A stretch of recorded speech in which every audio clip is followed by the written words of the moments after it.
People of the world, we're reacting to entrepreneur videos that are guaranteed to make you trillions of dollars. If you're starting a company, you need to work super hard. Super hard. Just work super hard. So what does super hard mean? When my brother and I were starting our first company, instead of getting an apartment, we just rented a small office and we slept on the couch. Here's what all the entrepreneurs that I talk to forget. Children, you want to do this? No kids? You're golden. You have kids? We showered at the YMCA. We're so hot up we had just one computer. So showering at the YMCA with your toddler. If you're changing a diaper of a newborn at the YMCA, you know, there's certain protocol. So the website was up during the day and I was coding at night. 7 days a week, all the time. Yeah, just tell your spouse to watch the child while you're coding at night and sleep deprived with your newborn. That's the super hot entrepreneur way. Right now, what type of business would you start? Personally, he said, if you start a business right now, what kind of business would you start? I would start a business where the revenue potential is very high. So this guy says he would like to start a business where the revenue potential is very high. For those listening at home, I don't know how you're not all rich with genius advice like this. If you're going to put in that amount of work, and you need to, you might as well have a big upside. Right now, what you want to do is not invest in these companies where you don't make a lot of money. You want to invest in companies where you make a lot of money. Does that make sense? Like not a little, but a lot of it? I would say tech is probably where that is. Wow, tech is where that is. Hey guys, watch this short and then go into tech and you're rich. 6 businesses that rarely fail so you can steal their homework. Rental properties. Rental properties. She's going to quote Andrew Carnegie said. Carnegie, who was born, I think, before Jesus. I have had rental properties and yes, they were profitable, but you're also picking up the phone when the AC unit needs a crane and the Section 8 tenants are upset because the property manager didn't communicate with you at all. If you can find a glorious property manager, fine. Good luck with that, by the way. 90% of all millionaires got there through real estate. 90% of all millionaires. A little fact check, maybe. Real estate has an 85.3% success rate because it's a simple business with hard assets. Laundromats, 95% success rate. I just don't understand this 95%. Maybe if you're laundering money.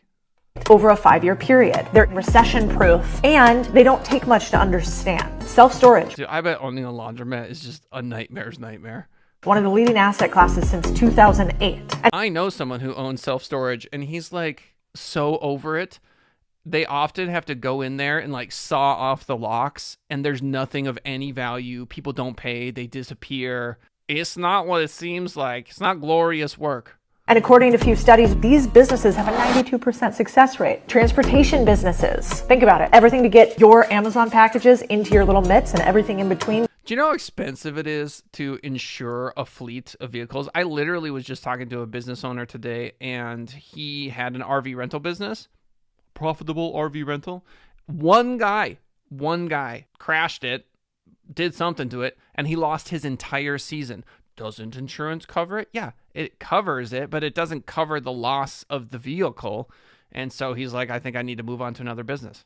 Didn't work. It means that these businesses are booming, which is probably why they have a 90% success rate. Vending machine routes. Simple business. Not a lot of cash to start with. Let's call it $3,000 to $5,000. Hard part is you can't scale them that easily. Love it. I think it's so funny that all these people with these business ideas are like, I'm actually making money on YouTube. Shh, don't tell anyone. Or the amount of money they make from YouTube revenue is similar to what they make from the business, but they just use it as sort of show and tell. This one, senior care centers. And let me tell you why. I also know someone who owns a senior care center, and, you know, the dead and dying are tricky to work with. These have a 97% success rate because often both the city, the government, and independent groups give grants and allowances and tax breaks for people to run senior care centers. Yeah, I won't say the name of the senior care place, but imagine the cost of nurses and medical professionals and the overhead. And if you have one empty bed, you're no longer profitable. So you constantly have to be bringing people in and slow pay, no pays. Now you're looking at evicting old folks, seniors. Yikes. Centers. That's why they're really expensive to get into and not that expensive to start. Don't become an entrepreneur just to make money because right. Don't become an entrepreneur because you want to eat or put food on the table, obviously. Be a breatharian. it's fake money. Exactly. And they're fake assets. What does that even mean? Look, I love Robert Kiyosaki. I've read Rich Dad Poor Dad and actually gone to some of his stuff, and I learned a lot about assets versus liabilities from him. But what's this about? You got fake teachers. Some of the biggest fake teachers are your financial planners. Oh yeah, I gotta be honest with you. I had a financial planner who told me Bitcoin. No, Bitcoin. Still to this day, no, Bitcoin. It was at $3,000. Don't buy Bitcoin. What to do with your money? Give it to me. And they're not bad people. Like school teachers, bad people. I would say 60% are good people. Yeah, that's a verified fact. The Department of Education has verified that 60% of school teachers are good people. Most of them just want a paycheck. Is this a good time still to become an entrepreneur using the internet? Look, if you're an idiot. Yes, obviously it's a good time to become an entrepreneur using the internet. What other tool compares? In real estate, you're still an idiot. So if you're going to be an entrepreneur, online is one way, but you're still an idiot if you're not good at it. I'm just saying these amazing shorts that the internet provides to us provide such incredible wisdom, such as if you're an idiot, you're still going to be an idiot in multiple locations. Say to people is this: it's not how much money you make, which I cover in fake. It's what you do with the money. Seriously.